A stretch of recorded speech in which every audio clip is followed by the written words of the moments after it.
nitafute kazi ili kwamba nikapate pesa.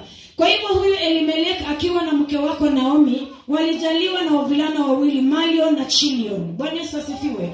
Kwa hivyo wakati ambao kulikuwa na njaa katika mji huo, waliamua kama familia wakimbilia katika nchi ya Moabu. Maana kule Moabu kulikuweko na chakula. Unaposikia kwamba kuna nafuu mahali, mpendwa, si utakimbilia pale. Sisi kama walimu shule ambayo ninafunza, nikiona labda kuna shule mahali fulani ambayo labda mapato yake ni zaidi ya mimi kama mwanafunzi kwa mawazo ya mwanadamu, mimi kama mwalimu kwa mawazo ya mwanadamu, si mtasema acha nisonge mahali hapa ili kwamba kipato changu kisonge. Kwa hivyo hawa wakiwa wameona kwamba wakiwa katika mji huo wa Bethlehemu hawangeweza kustahimili njaa, ikabidi waende kwa mahali ambapo kutakuwa na chakula. Na wakati walipoenda, mpendwa, kila kitu hufanyika na kwa wakati, na kila kitu kinafanyika na sababu. Bwana Yesu asifiwe. Unaposoma ukiendelea, walipofika katika nchi ya Moabu, hawa vijana wao Malion na Chilion walijaliwa wakapata wake.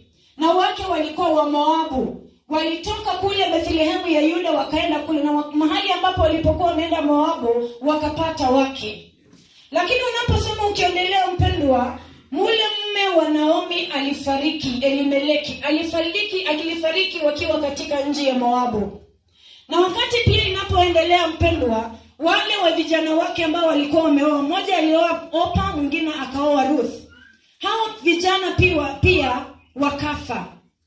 Bwana Yesu asifiwe. Na wakiwa wamekufa, mpendwa, walikuwa wameoa wake. Bwana Yesu asifiwe. Kwa hivyo Ruth ndiye aliyekuwekwa kama mzazi.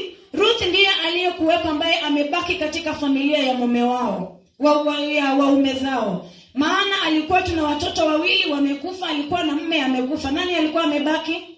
Naomi. Lakini kulikuwa na wengine, unaposoma pia utaona. Lakini kule alipokuwa katika kule nje ya Moabu, mpendwa, akawa amebaki na wasichana wake wakwe. Na wakati walipokuwa kule, hawakuishi huko milele. Walipata habari kwamba katika nchi yao haipo njaa tena. Katika nchi yao mambo yamerejea kawaida. Katika nchi yao mambo yamekuwa sawa.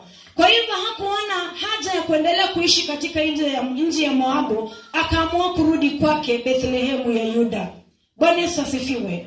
Na akiwa akipanga safari yake, aliandamana na wasichana wake wakwe. Anarudi nao katika nchi hiyo. Lakini alipokuwa anasonga akiendelea, akawa anawaza hawa wasichana wangali wadogo. Bwana Yesu asifiwe. Inastahili wapate waume wengine. Na kule ambapo anaenda, hata angeweza kupata mume, hawezi kupata watoto. Hawa watoto bado hawangeoa wale, maana walikuwa wamesonga.